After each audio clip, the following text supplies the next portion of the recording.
The fear that they have is that Donald Trump loses the primary, but then marches across the street and declares he's an independent candidate. Then he gives the left the country, and I think he would not want to be blamed for doing that. So you think that he has the ability look, to... Look, yeah. I don't talk to him, so I don't know what's going on in his mind.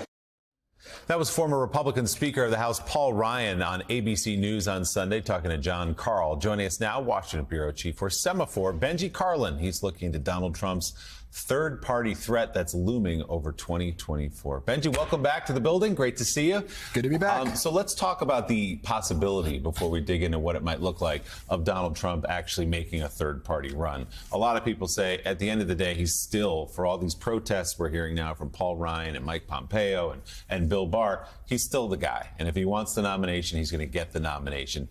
Do you think there's a chance that doesn't happen and that he is driven into a third-party run? Well, there's absolutely the possibility he loses. I mean, he starts with a lot of advantages, but this is also a somewhat different situation. He has an opponent, especially in Ron DeSantis, who seems to have a lot of institutional GOP support behind him. Rupert Murdoch's media empire, for example, seems to be very enamored with him. A lot of Republican donors are talking about switching. And one thing we know about Trump is that when he feels like party institutions and party leaders are turning against him, he has a so-called Trump card he can use that no one else in the party has, which is he can threaten to leave and take his supporters with him. And if you recall back in the 2016 campaign, he did this repeatedly. Every time there was a fear that somehow Republicans would deny him the nomination, either at the convention or by potentially the RNC distancing themselves from him early in his campaign, he would say, even on the debate stage, yeah, I'm not ruling out an independent run. It gives me leverage. Leverage was the word he used. And he did the same thing reportedly after January 6th, when Republican leaders were seriously considering convicting him in the impeachment trial. He said, well, I'm going to leave and start a new party. So in the scenario you're laying out, not that Donald Trump thinks about the party, but in the scenario you lay out in the third party, so he takes his 25, 30% of the electorate with him, third party. Doesn't that just ensure that he loses and the Republican nominee loses by splitting the vote in half? It would be a murder-suicide, yes. The goal of that, I don't think, would be to win, especially if it's late in the campaign. He probably couldn't even get ballot access in all 50 states or necessarily a majority. But what you could do is get enough ballot access to play spoiler. Basically, if it's not my party, no one can have it. And remember, we've never had this scenario tested of what happens. You know, we've never seen a scenario where Trump concedes. You know, every time he was losing, even individual primary races in 2016, he was using the same rhetoric he did after 2020. It's rigged. I didn't really lose. They should redo the election. That's what he said about the Iowa caucuses when Ted Cruz won it. There's no indication his playbook would change if he was losing in any substantive way to a Ron DeSantis or someone else. Yeah, I mean, Benji, I mean, again, why would he do that?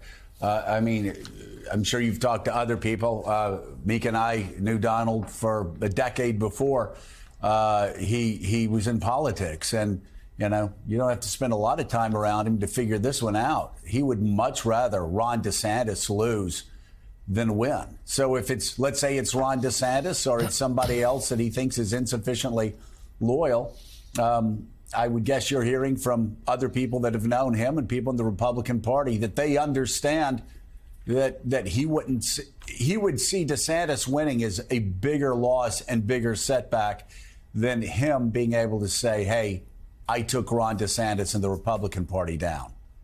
Yeah, and you heard Bill Barr talking about this. It was from the perspective of psychology, not the perspective of politics. You know, in his op-ed in the New York Post today that you cited earlier, he was saying Trump has one rule. He just cannot concede. He cannot accept that someone beat him. He cannot accept that someone is moving on without him, has adulation that he did not have, you know, that he used to have. The idea of his supporters lining up behind someone he hates, it's very difficult to imagine him just going along with that.